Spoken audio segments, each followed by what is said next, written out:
Voter లిస్టులో ఒక్కసారి మన పేరు ఎక్కిందంటే అది కొనసాగుతుందని మనం నమ్ముతాం. ఓటు నాది ఉందని అనుకుంటుంటాం. ఇది పాత సంగతి. ఇప్పుడు కొత్త విషయం ఏంటంటే ఓటర్ లిస్టులో మీ పేరు కావాలంటే కొత్తగా దరఖాస్తు పెట్టుకోవాలి.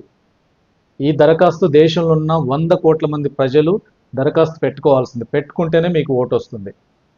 ఇది బీహార్లో ఇప్పుడు మొదలుపెట్టారు. దేశమంతటా త్వరలో దాన్ని మొదలు పెట్టబోతున్నారు.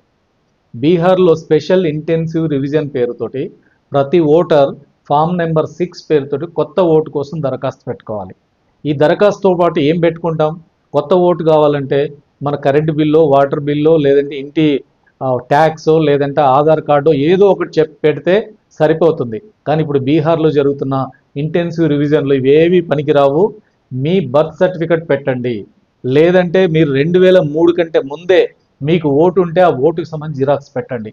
ఈ 2 ఉంటేనే ఓటు వస్తుంది, లేకపోతే ఓటు ఉండదని చెప్పారు. దీని కారణంగా బీహార్లో 62 లక్షల మంది ఓటుని ఇప్పటికి తీసేశారు. ఇది ఒక్క నెల రోజుల సమయం ఇచ్చి నెల రోజుల్లోనే అందరు సబ్మిట్ చేయమంటే బీహార్లో ఉన్నటువంటి అనేక మంది పేదలు, కార్మికులు, ఇతర రాష్ట్రాల్లో పనిచేస్తున్న వాళ్ళు, లేదా బర్త్ సర్టిఫికెట్ లేని వాళ్ళు, వీళ్ళందరూ కూడా తమ ఓటు హక్కును కోల్పోయే పరిస్థితి లక్షల మందికి వచ్చింది. రేపు దేశమంతటా కూడా ఇదే రకమైన రివిజన్ రాబోతుంది. ఇది దేనికోసం?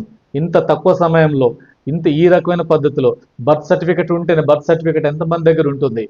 ఏ రకమైన 2003 కంటే ముందు ఓటు ఉన్నట్టు ఆధారం ఎంతమంది దగ్గర దొరుకుతుంది? ఇవన్నీ దొరక్క ఓట్లు కోల్పోయే పరిస్థితి వచ్చింది.